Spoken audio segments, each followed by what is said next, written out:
Dia është farës për çdo musliman.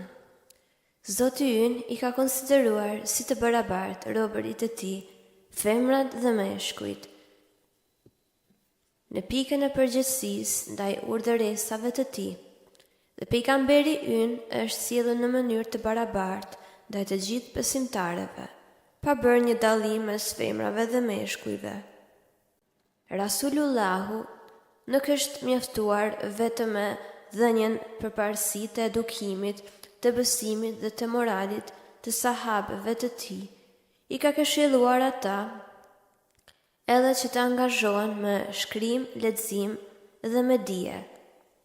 Ndërkohë, kur urdhëronte dhe këshillonte që ato të cilat kishin mësuar nga ai, t'ua mësonin dhe të tjereve, ose kur I pranonte dietaret si trashëgimtarët e pejgamberëve pa bërë ndonjë dallim gjinie, u është drejtuar në mënyrë të barabartë të gjithë besimtarëve. Në të njëjtën mënyrë, pejgamberi ynë, ndërkohë kur ka bërë të ditur se si mësimdhënësi ashtu dhe mësimdhënësi do të marrin pjesë të barabarta në sevape dhe në shpërblim, dhe se ato do të konsiderohen ndër më të hajrit e njerëzve. Fakti që ka përdorur një gjuhë përfaqësuese pa bërë dallim mes femrës dhe mashkullit është mjaft I spikatur.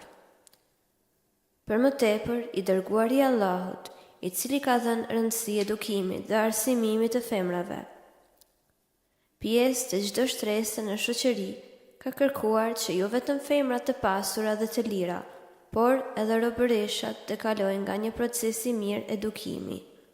Buhari e Hadithul Anbiya 48.